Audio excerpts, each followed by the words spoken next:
logikanya giniin. Kamu walaupun kamu misal ya, kamu belum pernah melihat Monas, tapi kamu percaya nggak Monas itu ada di Jakarta atau di Papua? Monas ada di Jakarta. Iya, walaupun kita sendiri tidak melihatnya, tetapi kenapa? Saksi-saksi sejarah yang ada di situ itu mengatakan Monas itu di Jakarta. Betul ya? Betul. Lalu tiba-tiba ada 700 tahun ke depan ada satu orang yang mendapatkan wahyu, dia mengatakan apa? Monas di Papua. Kamu percaya mana? Kita pakai logika. Nah, itu. Saya mengatakan mohon maaf. Makanya tadi kan saya bilang, saya ini belajarin. Makanya saya bilang narasi di dalam Quran. Shalom saudara gereja YouTube yang diberkati Tuhan, dimanapun saat ini Anda berada kali ini, saya mengajak setiap kita untuk mendengarkan sebuah diskusi yang sangat menarik antara Islam dan Kristen. Banyak orang-orang Islam yang bertanya tentang keimanan di dalam kekristenan. Namun sebaliknya, pada saat saudara kita dari Islam ditanya tentang imannya, seringkali yang timbul adalah mereka tidak bisa menjawab dengan dalil, bahkan cenderung untuk emosi. Untuk itu mari Bapak Ibu Saudara yang terkasih dan dikasihin Tuhan kita saksikan debat ini, agar setiap kita semua dicerahkan dan diberkati, bahkan dihibur melalui debat, yang sebentar kita saksikan bersama-sama. Mari kita saksikan video berikut ini. Pada kesempatan ini, kita akan mendengarkan kesaksian dari saudara kita, Agatha. Video ini berisi kesaksian dan diskusi dari seorang mantan Muslim yang telah berpindah ke Kristen. Agatha membagikan perjalanan spiritualnya, menceritakan bagaimana ia menghabiskan 17 tahun sebagai seorang Muslim sebelum meninggalkan Islam untuk mengikuti Yesus Kristus sebagai Juru Selamat. Percakapan ini membahas perbandingan teologis antara Islam dan Kristen, dengan menggunakan logika, moralitas, dan refleksi pribadi sebagai poin-poin utama. Mari kita simak video lengkapnya. Selamat menyaksikan. Kakak bisa tahu sih tentang itu agama-agama aku, Kak? Lah ini kan Quran. Berarti udah baca semua ya? Aku ini mantan Islam. Oh, mantan Islam. Oh, berarti murtad ya, Kak? Iya. Islamnya berapa tahun, Kak? 17 tahun. Oh. Beda-beda tipis sama kau, In. Kakak udah berapa, Kak? Apanya? Aku? Udah sekarang umur berapa? Sekarang 20. Beda-beda dikit sama kau. Nah, itu tadi. Laisa Jadi kok kakak bisa kesentuh ambil agama itu dari mana, Kak? Ini saya berlogika. Karena tadi analogi saya gitu loh. Yang dibawa jangan marah ya. Nggak dituntun secara langsung, Kak?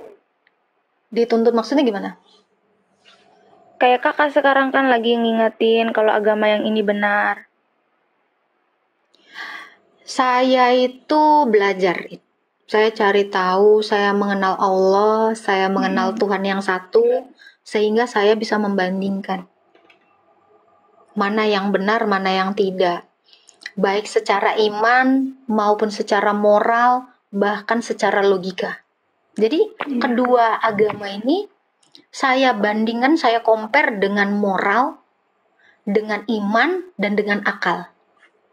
Iya. Ketiga ini saya pakai. Karena manusia itu pasti bermoral, manusia itu pasti berakal, manusia pasti beriman. Yang dibutuhkan manusia ketiga ini. Nah, itu tadi. Tapi saya tadi mau masuk ke yang tadi ya. Laisa kamislihi sayun. Iya. Tidak ada sesuatu pun yang menyerupai dia. Betul? Iya, betul. Berarti tidak ada ciptaan yang menyerupai dia. Iya. Itu hukumnya. Tetap ya, benar. Benar nggak? Iya, betul. Setuju nih? Iya. Ya. Kan dalam Al-Qur'an. Ya, dalam Quran seperti itu. Kalau Allah menyerupai makhluknya bisa nggak? Allah menyerupai makhluknya. Ingat, dia itu maha kuasa. Iya, tidak betul. ada yang mustahil bagi Allah. Nah, iya, jadi betul, Kak. Arti dari laisa kamislihi sayun ini, kita makhluk ini tidak ada yang bisa menyerupai Allah. Iya, betul. Tetapi Allah pasti bisa menyerupai makhluknya. Kenapa? Karena dia maha kuasa. Saya kasih contoh. Kamu bisa nggak jadi agar-agarin? Enggak. Kenapa? Karena kamu tidak mampu. Karena Iya. kita ini adalah ciptaan. Manusia. Tetapi Allah bisa nggak jadi agar-agar? Bisa. Karena Bisa. Dia Maha Kuasa. Kuasa. Pertanyaannya adalah untuk apa? Kan gitu. Betul nggak? Mm-mm. Nah, itu. Nah, di dalam An-Naml ayat 7-9, Musa bertemu dengan api. Dan api itu berkata, "Wahai Musa, sesungguhnya aku adalah Allah." Jadi Allah itu bisa menyerupai sesuatu, tetapi sesuatu tidak bisa menyerupai Allah. Setuju nggak? Laisa kamitslihi syai'un. Ya, setuju, Kak. Nah itu, ini pintar, ini berlogika. Saya mau tepuk tangan dulu. Ini baru pintar. Jadi gini, banyak sekali orang yang mengatakan seperti ini. Tidak logis Allah jadi manusia. Salah. Kalau Allah itu Maha Kuasa, tentu Dia bisa menjadi sesuatu sesuai dengan manfaatnya. Betul ya? Tapi Allah satu kan, Kak? Iyalah, Allah satu lah. Masa ada banyak? Tapi kok itu banyak itu. Agak Banyak banyak. apa? Tritunggal. Tritunggal maksudmu? Iya. Oke. Kamu lihat saya Saya 1 atau 3? Ayo. 1. 1. Oke. Suara saya ada berapa? 1. Sama nggak sama badan saya, suara saya? Sama. Suara saya kelihatan nggak? Enggak. Oke. Ada keberadaan suara? Ada kan suara saya? Ada keberadaan. Ada realita. Ada keberadaan badan. Ada 2 keberadaan nih. Ya? Iya. Saya punya nafas ini. Iya. Itu membuktikan saya hidup atau saya punya roh. Iya. Roh betul. saya sama nggak dengan suara? Beda. Berarti sebenarnya saya 3 dalam 1. Saya Tritunggal. 3 keberadaan, 3 realita dalam 1 hakikat. Coba pernah lihat mayat nggak, In? Pernah. Ada berapa? Kalau misalnya ini mayat nih. 1 kan? Iya. Tapi dia nggak punya keberadaan nafas kan? Iya. Dia tidak punya keberadaan suara kan? Ini 1 mati. Iya. Saya 1 hidup. Allah juga demikian. Tritunggal itu Allah 1 yang hidup. Kenapa dia hidup? Karena dia punya firman, sehingga dia bisa berfirman. Kenapa dia dikatakan hidup? Karena dia punya roh, punya nafas, sehingga dia bisa memberikan nafas kepada ciptaannya. Hiduplah itu Adam, hiduplah itu pohon, hiduplah itu ikan-ikan, hiduplah itu burung-burung di udara. Karena Allah itu memiliki nafas, sehingga dia bisa memberikan nafasnya. Logikanya, jadi Allah sama dengan manusia. Bukan. Jadi manusia diciptakan menurut gambarnya Allah. Jadi gambaran Allah yang 1 hidup itu ada di dalam gambaran manusia. Itu. Jadi bukan manusia sama dengan Allah. Bukan artinya manusia sama dengan Allah. Manusia mengambil gambarnya Allah. Manusia menciptakan Allah menciptakan manusia dengan gambarnya. Itu yang benar. Sampai sini paham, In? Paham. Si In ini cerdas. Nah, kenapa saya bisa menjelaskan ini, In? Karena saya mengenal hakikat saya sebagai manusia. Saya juga mengenal hakikat Allah yang saya sembah, yaitu Allah Tritunggal yang diperkenalkan melalui Yesus. Itu. Makanya saya mengcompare ini gitu. Tapi kamu tahu nggak di dalam Quran bahwa Allah itu menciptakan Adam dengan kedua tangannya? Pernah baca ya Al-Baqarah? Iya. Loh. Ada di Al-Baqarah. Al-Baqarah berapa? Saya lupa. Allah menciptakan Allah menciptakan Nabi Adam dengan Allah kedua tangannya. Dengan kedua tangannya. Coba googling. Pasti ada. Nah, kalau dikatakan Allah menciptakan Adam dengan kedua tangannya, apakah artinya Allah punya tangan? Tidak. Oh, surah Syot ayat 75, sorry, bukan Al-Baqarah, Syot 75. Surah. Iya. Iya. Aku pengen belajar aja nih. Iya dong, harus belajar Quran dong. Kalau kamu belajar Quran itu jangan hanya hafalan, tetapi kamu harus juga mengerti. Karena mengerti itu lebih baik daripada menghafal, betul nggak? Iya, betul-betul. Kalau kamu mengerti, kamu bisa menjelaskan kepada orang. Tetapi kalau kamu menghafal, kamu tidak akan mengerti apapun. Apa yang mau kamu jelaskan sama orang? Tapi kok kakak bisa itu sih, Kak? Bisa keluar dari agama Islam? Karena saya cari kebenaran. Itu sudah benar emang agamanya, Kak? Itu tadi. Saya tidak yakin Allah bisa membangkitkan saya. Karena Allah nggak ngasih bukti. Itu yang pertama. Yang kedua, sedangkan Yesus ngasih bukti. Oh iya, kita dikatakan ya di dalam Quran, kita itu harus mendatangi neraka semua. Nanti insya Allah baru Allah akan menyelamatkan loh. Kalau walahu alam, insya Allah hanya Allah yang tahu. Saya terkatung-katung. Sementara saya nggak tahu. Nanti karena apa? Karena perbuatan saya nggak bisa menyelamatkan saya. Saya harus berharap kepada Allah karena hanya Allah yang bisa membangkitkan, kan begitu. Saya tidak mungkin meletakkan harapan saya kepada sesuatu yang tidak pasti. Saya pasti meletakkan harapan saya, iman itu kan harapan, pengharapan. Saya pasti meletakkan pengharapan saya kepada Tuhan yang benar-benar sudah menyatakan kemahakuasaannya. Gitu. Sebenarnya banyak ya ini ya yang mau saya koreksi dari Quran karena saya juga belajar kan. Allah yang pertama tidak ada menaruh nama istrinya Adam, yaitu Hawa. Di dalam Quran tidak ada. Tidak ada. Istri Ibrahim tidak ada. Siapa yang disembeli sama Ibrahim, nama anaknya pun tidak ada. Itu semuanya hanyalah tafsiran-tafsiran ulama. Allah sendiri tidak menarasikan itu. Dan yang paling fatal tau nggak In? Kita semua tahu ya, orang Islam percaya bahwa Isa itu diserupakan. Pernah dengar ini? Benar. Nah, Aku malah tahu ceritanya. Makanya aku percaya pernah adanya Allah. Gini, Isa itu hidup di abad pertama, di abad 1. Itu dunia tahu. Kalender aja mengakuinya kan. Kalender dunia mengakui gitu. Ada peringatan itu gitu. Tapi kenapa Allah menentang fakta dengan mengatakan Isa diserupakan? Sementara narasi di dalam Quran itu tidak ada yang mendukung. Di data di abad 1 itu tidak ada satupun yang mengatakan Yesus itu diserupakan. Logikanya giniin. Kamu walaupun kamu misal ya, kamu belum pernah melihat Monas, tapi kamu percaya nggak Monas itu ada di Jakarta atau di Papua?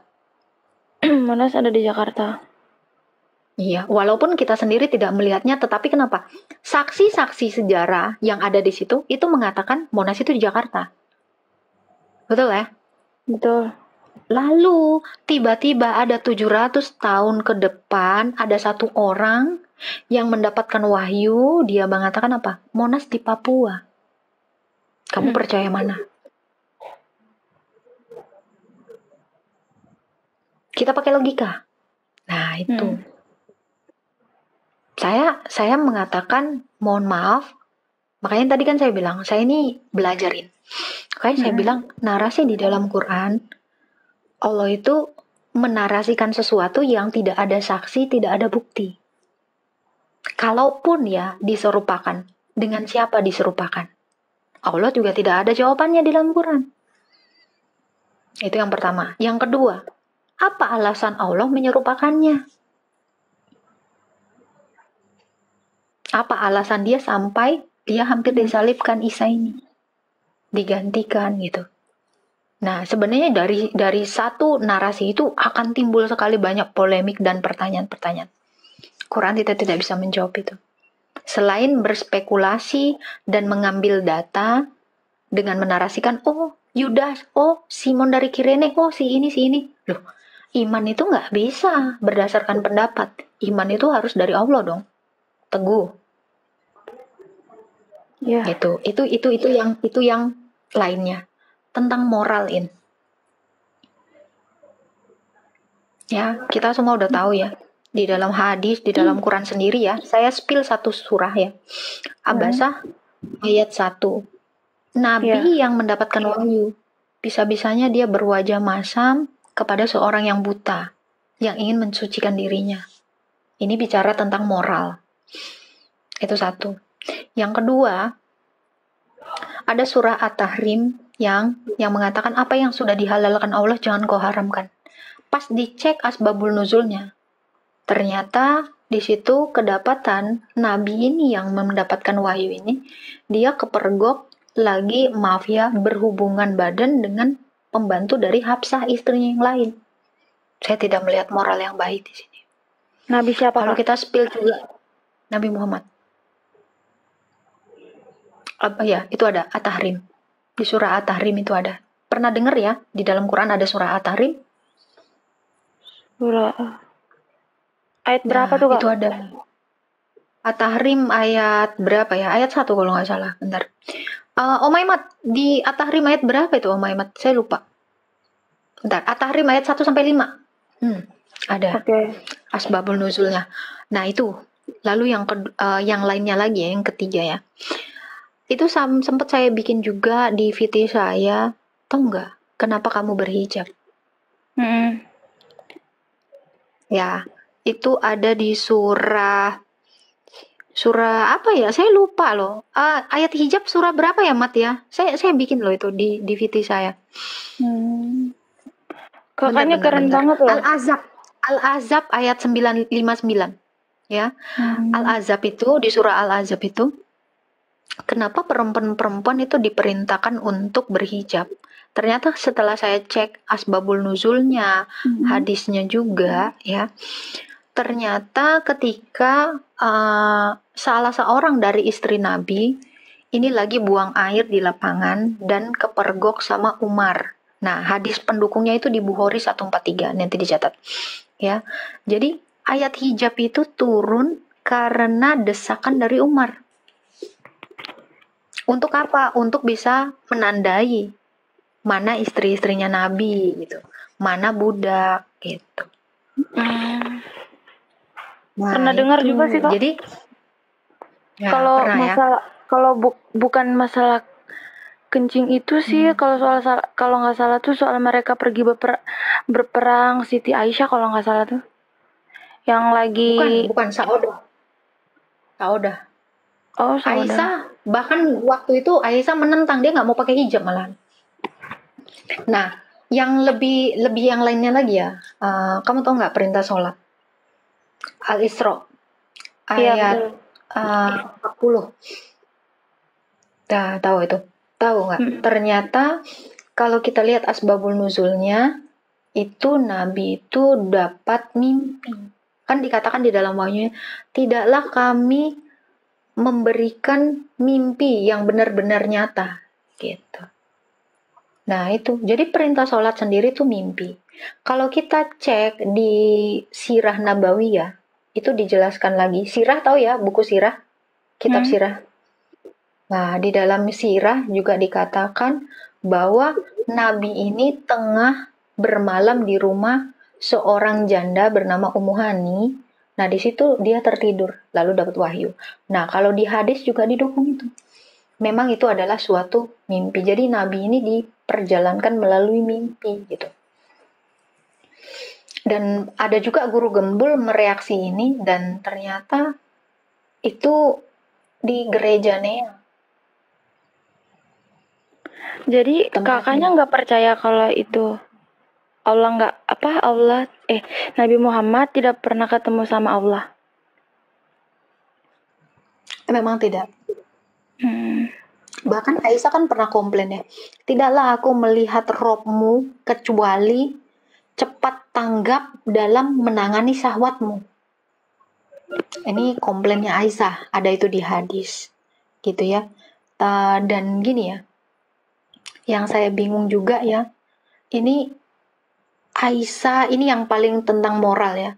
Aisyah itu umur 6 tahun dikawinin, lalu digauli umur 9 tahun. Bagi saya, dalam moral seorang pria, apalagi ini nabi orang ternama, ini ya Bukhari 4477. Nih ya, Ya kan umur 9 tahun kan udah balik, Kak. 9 tahun mana? 9 tahun itu kelas 2 SD, kelas 3. 2 kelas 3 SD itu belum ada yang haid. Kan zaman dulu itu kan orangnya itu SMP kelas 1. Orangnya kan berbeda, Kak, dari umat yang sekarang. Enggak. Secara psikologi itu sama. Itu sama. Secara kedokteran saya juga udah cek, itu rata-rata perempuan itu menstruasi itu di kelas 6, umur 12 sampai 13 itu. 11 sampai 13 itu. Itu baru, biasanya umumnya itu SMP kelas 1 atau kelas 6 SD. Itu rata-rata 12 atau 13. Ini bayangin ya, 6 tahun menurut kamu gimana? Kamu umur 6 tahun itu lagi ngapain sih? Kalau saya itu lagi main engklek, lagi main karet, main bekel, ya kan? Main apa namanya, Barbie-Barbian gitu. Nah, secara moral, kita sebagai anak kecil, saya juga pernah kecil. Kalau saya udah dideketin sama, dikawinkan sama bapak-bapak ya, ini kalau nggak salah sekitar umur 50-an ya Nabi Muhammad ya. Saya kan takut. Bayangin 9 tahun loh. 9 tahun kelas 2 SD, kelas 3 SD. Oh, saya takut. Mental untuk ini, saya baca di Alodok ya. Yang rusak itu bukan hanya fisik, tapi psikis dari anak. Psikis anak itu umumnya 9 tahun itu ngapain? Masih main, wong saya SMA aja masih seneng-seneng main. Ya itu. Makanya kan beda, Kak, sama yang dulu. Enggak ada beda. Karena gini ya, perempuan itu lumrahnya dinikahin itu ya ketika dia memang sudah layak untuk menikah. Ini secara moral. Makanya tahu nggak kamu ada kasus siapa namanya Syekh Puji, dia kan sampai dipenjarakan kan. Karena dia itu melanggar hak azazi anak manusia, Komnas HAM perlindungan anak. Kenapa? Karena dia menikahi anak SD gitu. Kenapa? Karena mata dunia secara moral itu tidak pantas untuk anak kecil. Nah, gitu. Jadi, walau zaman dulu atau zaman sekarang, itu tidak ada perubahan. Tetap menstruasi itu dari dulu sampai sekarang itu sama. Gitu. Nah, itu menggauli babu sudah, ada lagi yang lain-lain gitu ya. Sebenarnya banyak sekali. Makanya kenapa saya katakan, saya tidak melihat ada moral yang baik gitu di dalam iman ini. Apalagi ada ayat kalau murtad itu dipancung ya. Betul nggak, In? Di apa? Dipancung. Apa itu, Kak? Oh. Ya, di dalam hukum Islam sendiri, ya, itu hukuman penggal itu ada. Ya, mencuri itu hukumannya memotong tangan. Iya, Nah, itu. memotong tangan. Nah, 3991. Nah, gini, tapi yang saya mau sikapi adalah gini. Di dalam An-Anfal ayat 12 dikatakan ya, bahwa Allah itu akan memberikan rasa ketakutan kepada kafir, maka tebaslah leher mereka dan potonglah tiap ujung-ujung jari mereka. Saya tidak melihat ajaran yang baik ini. An-Anfal ayat 12 nanti kamu boleh cek. Lalu di dalam At-Taubah 29, At-Taubah 123. Jadi Allah itu menyebarkan, memaksakan agama Islam ini dengan cara seperti itu. Nah, ini menurut saya secara moral ini tidak benar. Gitu. Akhlak Nabi demikian, ajaran Allah demikian. Terus ya, tentang sejarah, tentang silsilah juga banyak tidak tahu, banyak narasi-narasi yang tidak sesuai dengan fakta. Maka saya putuskan ini bukan kebenaran. Oh, dari situ ya, Kak? Iya, jadi makanya saya bilang saya mempelajari ini. Gitu. Makanya tadi, tapi yang paling penting itu tadi loh, yang saya narasikan tadi. Saya berharap kepada Tuhan, makanya saya menyembah Dia. Harapan saya apa? Harapan saya ya saya beroleh kebangkitan, beroleh hidup kekal. Dampak dari keselamatan itu kan surga. Itu kan? Nah, bagaimana bahkan ya di dalam Quran sendiri, tahu nggak kamu surganya itu seperti apa yang ditawarkan? Pernah dengar ya? Pernah, intinya nggak bisa dibayangkan, Kak. Bukan. An-Nabah 33. Jadi ada kenikmatan seksual prianya itu, ini banyak ya, nanti di video-video YouTube juga banyak. Dan Ustadz Syam sendiri pernah lihat ya di TV. Dia mengatakan kenikmatan nanti kita di surga adalah pesta seks. Saya tidak melihat surga yang sebenar-benarnya di situ. Shalom, assalamualaikum. Waalaikumsalam. Bentar ya. Nah, itu ya An-Nabah 33. Nanti perempuan-perempuan itu 72 bidadari itu akan melayani satu laki-laki dengan syahwat yang 70 tahun tidak berhenti-berhenti. Ini nanti kamu boleh cek di YouTube, cek di Quran sendiri juga An-Nabah 33. Nah, itu seperti itu. Kalau misalnya kita bawa logika ya ini ya. Masjid itu boleh nggak berhubungan seks di dalam masjid ini? Ya nggak boleh tuh. Karena masjid itu suci kan? Betul? Ya, betul. Kenapa sorga tidak lebih suci dari masjid? Nah itu yang saya khawatirkan itu. Ini An-Nabah ya. An-Nabah 33 tadi nih.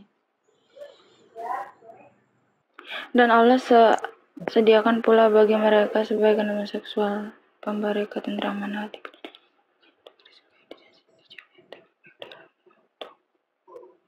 Lah ini arti di dalam Al-Quran. Itu tuh surahnya itu. An-Nabah 33. Itu tafsirnya. Iya, itu dalam Quran. Kan makanya Ustadz Syam yang di Trans TV itu, dia mengatakan surganya nanti akan ada kenikmatan seks gitu. Ada pesta seks gitu. Ya, yang saya tahu ya Kak, yang intinya perkara yang halal di dunia, yang haram di dunia, yang bakal halal nanti ketika di surga. Oke, perkara yang haram di dunia bakal halal di surga. Bakal halal ketika di surga. Oke. Kalau di dunia kamu tidak boleh membunuh, berarti Oke. Kak, ada Al-Quran nggak? Ada, pinjam dong. Oh ya, aku ada wudhu. Kamu ada wudhu? Kamu ada wudhu? Belum sebelum wudhu, bentar. Tapi itu ada artinya Kak? Artinya? Oh, ada artinya. Aku ada tuh. Ada ya? Iya, aku wudhu dulu. Iya. Kakak tuh lagi dapat dulu soalnya.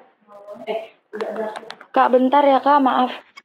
Dari video kesaksian Saudari Agatha, ada 3 poin penting yang bisa dipelajari dari sisi kekristenan. Kepastian dalam keselamatan. Kekristenan menawarkan kepastian dalam hal keselamatan melalui Yesus Kristus.